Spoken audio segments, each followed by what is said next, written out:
हर खबर पर होगी आपकी पकड़। डाउनलोड कीजिए एबीपी लाइव ऐप। देखिए, कानपुर के ही गैंगस्टर विकास दुबे की मौत के 2 हफ्ते बाद अब उसकी पत्नी ऋचा दुबे सामने आई है और उसने विकास को लेकर कई खुलासे किए हैं। ऋचा को अपराध में भी विकास का राजदार माना जा रहा था, लेकिन ऋचा का क्या कहना है, आप इस रिपोर्ट में देखिए।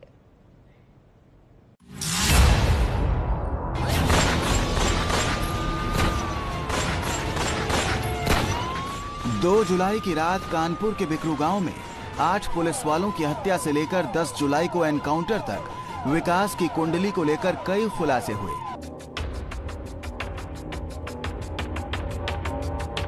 अब पहली बार सामने आई विकास दुबे की पत्नी ऋचा ने विकास के पारिवारिक जीवन से लेकर बिकरू गांव हत्याकांड तक एबीपी न्यूज के सामने विकास के कई राज खोले।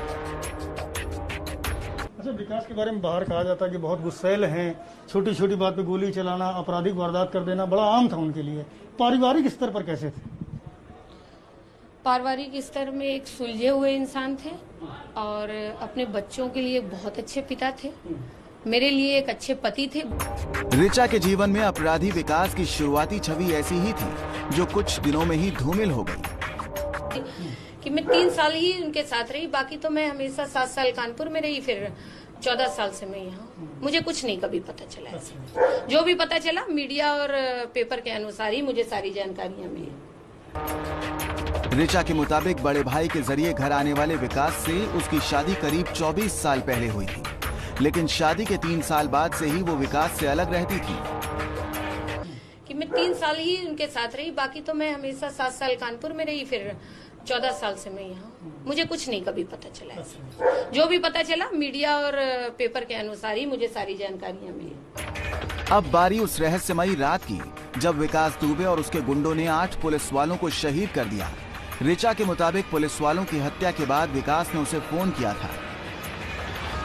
मुझे तो उन्होंने खुद ही कॉल किया था रात 2 बजे के करीब कि सोनू, मेरा विकरू में झगड़ा हो गया है और तुम बच्चों को लेके निकल जाओ। तो मेरी उनसे थोड़ी मुहाचाई भी हुई और मैंने उनको थोड़ा सा अब्यूज लैंग्वेज मैंने उनको यूज करा कि तूने मेरा घर बर्बाद कर दिया। उधर से उन्होंने भी मुझे काफी गाली गलौज करी।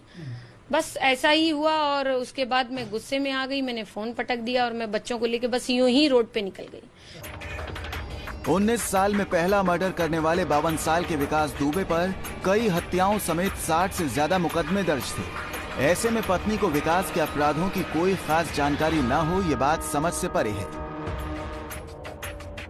विकास के साथ 7 फेरे लेने वाली ऋचा दुबे पर भी गंभीर आरोप है। बिकरू कांड के बाद पुलिस सूत्रों ने खुलासा किया था कि विकास के लिए ऋचा ढाल का काम करती थी। घरों में लगे सीसीटीवी ऋचा के मोबाइल से कनेक्ट होते थे। पुलिस की छापेमारी के समय वो विकास के गुर्गों को अलर्ट कर देती थी। एबीपी न्यूज के सामने ऋचा ने सीसीटीवी से मोबाइल कनेक्ट होने की बात जरूर मानी, लेकिन वजह कुछ और बताई। एक बात और मैं आपको क्लियर कर दूं, 4 महीने से ज्यादा सीसीटीवी कैमरा नहीं लगे। ठीक है, आप विकास की हिस्ट्री बता रहे हैं किस सन की, किस सन से बता रहे हैं विकास क्राइम कर रहे हैं? मेरे को तो खुद में 19 साल की उम्र से कैमरे लगे हैं 4 महीने की, तो 19 साल से विकास को कौन बचाता आया? फिर आप इस बात का भी तो आंसर मुझे दीजिए। ऐसा कुछ नहीं था, ये सब झूठ है कि मैं उनको कैमरे देख के बचाती थी या मैं। कैमरा एक ऐसी चीज थी कि घर में नई नई लगी थी तो हमारे घर की सारी लेडीजों के पास फुटेज थे, मगर वो बस एक एक्साइटमेंट होता है नई चीज का, उसको 1 आध दिन लोगों ने यूज करा, फिर उसके बाद खत्म, कोई लेना देना नहीं था उस चीज से। ये सब झूठी और फेक न्यूज है। बिकरू हत्याकांड के बाद ऋचा दुबे बच्चों को लेकर लखनऊ में घर से निकल गई थी। 7 दिनों तक इधर उधर भटकने के बाद विकास के एनकाउंटर वाले दिन ही सामने आई थी। विकास दुबे पर जय वाजपेयी की मदद से करोड़ों की काली कमाई का भी आरोप है, जिसकी जांच पुलिस कर रही है। ऋचा ने पैसों के लेन देन से भी साफ इनकार कर दिया है।